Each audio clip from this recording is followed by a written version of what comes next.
Daily current news में आज का हमारा विषय है ज़िमीज़लेसील थेरेपी का परीक्षण। सबसे पहले देख लेते हैं पूरे एपिसोड में किन किन मुद्दों पर बात करेंगे। जानेंगे चर्चा में क्यों ज़िमीज़लेसील थेरेपी के बारे में, क्लिनिकल ट्रायल के मुख्य निष्कर्ष, डायबिटीज एवं इसके प्रकार और अंत में देखेंगे अभ्यास प्रश्न को। तो चलिए शुरू करते हैं। हाल ही में एक क्लिनिकल ट्रायल में ज़िमीज़लेसील थेरेपी का परीक्षण किया गया है। इसमें प्रयोगशाला में विकसित स्टेम कोशिकाओं से प्राप्त आइलेट कोशिकाएं टाइप 1 डायबिटीज से पीड़ित मानवों की यकृत में प्रत्यारोपित की गई हैं। इस शोध ने टाइप 1 डायबिटीज के लिए पारंपरिक इंसुलिन उपचारों और अंग प्रत्यारोपण की सीमाओं के बीच एक नई आशा जगाई है।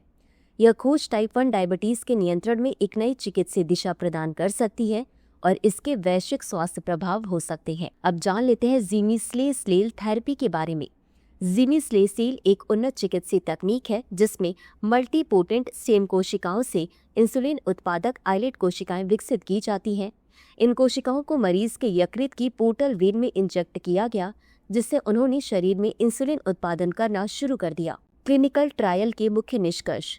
इसमें 12 गंभीर टाइप 1 डायबिटीज मरीजों जिनमें प्राकृतिक रूप से इंसुलिन उत्पादन बंद था पर परीक्षण किया गया है। वहीं थेरेपी के बाद इन मरीजों के रक्त में इंसुलिन उत्पादन का संकेतक सी पेप्टाइड पाया गया और रक्त शर्करा नियंत्रण में सुधार देखा गया।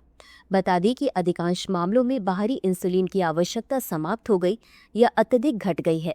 हालांकि लंबी अवधि की सुरक्षा, संभावित प्रतिरक्षा प्रतिक्रियाएं और उच्च लागत अब भी प्रमुख चिंता के विषय बने हुए हैं। अब जान लेते हैं डायबिटीज एवं इसके प्रकार के बारे में। डायबिटीज एक प्रमुख गैर संचारी रोग है जिसमें अग्न्याशय पर्याप्त मात्रा में इंसुलिन नहीं बनाता या शरीर उसका सही उपयोग नहीं कर पाता है।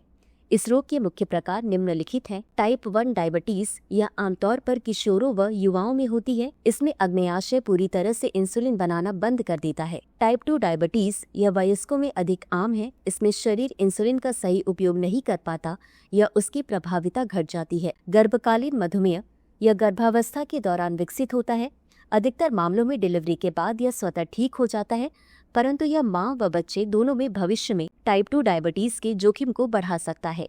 इसी के साथ अंत में देख लेते हैं आज के अभ्यास प्रश्न को। टाइप 2 डायबिटीज के संदर्भ में निम्नलिखित कथनों पर विचार करें। 1.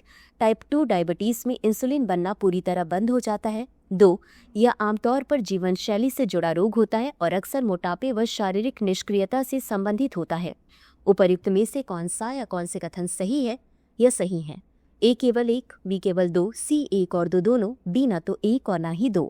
इस प्रश्न का उत्तर कमेंट बॉक्स में जरूर दें। अभी के लिए बस इतना ही। धन्यवाद। डियर व्यूअर्स, अपने एग्जाम की तैयारी को और बेहतर करने के लिए हमारे चैनल को लाइक, शेयर और सब्सक्राइब करना न भूलें।